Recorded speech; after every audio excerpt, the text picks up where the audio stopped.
আম্মা, এইবারে ঈদটা বাপের বাড়িতে করতে যাচ্ছি। কেন? বাপের বাড়িতে ঈদ করতে হবে কেন? কোন বউ বাপের বাড়িতে ঈদ করে? আম্মা, আমরা মাত্র 2 ভাই বোন। আমার বড় ভাই বিদেশে থাকে। এই ঈদে ভাইয়া ঈদ করতে দেশে আসবে না, সেজন্য আমার বাপ মার খুব মন খারাপ। সেজন্য আমি চাচ্ছিলাম এই ঈদটা তাদের সাথে করতে, তাদের একটু ভালো লাগবে। বাপ মায়ের জন্য যে খুব চিন্তা হচ্ছে। মেয়েদের বিয়ে হয়ে গেলে শ্বশুর বাড়ি হয়ে যায় নিজের বাড়ি। এই বাড়ির মানুষকে নিয়ে তো তুমি এত চিন্তা করো না। তুমি চলে গেলে ঈদের দিন এত এত কাজ, সেগুলো করবে কে? আম্মা, আমি বিয়ের পর থেকে প্রত্যেকটা ঈদ আপনাদের সাথে করছি। আমি তো কখনো বলি নাই যে বাপের বাড়িতে গিয়ে ঈদ করব। এইবার একটু সমস্যা, এজন্য আপনাকে বলছি। আপনার মেয়েরা তো ঈদের আগে এখানে আসবে, এখানে ঈদ করবে। তারা যদি প্রতি বছর বাপের বাড়িতে ঈদ করতে পারে, তাহলে আমি কেন একটা ঈদ বাপের বাড়িতে করতে পারবো না? আমার মেয়েদের সাথে একদম তোমার তুলনা করবা না।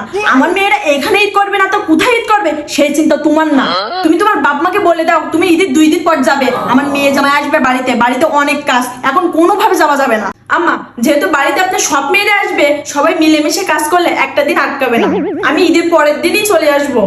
তুমি কি আমার কথা বুঝো না? আমি বলছি না যাওয়া হবে না। আমার মেয়েরা কি এখানে কাজ করতে আসবে? তারা খাবে দাবে ঘুরে বেড়াবে।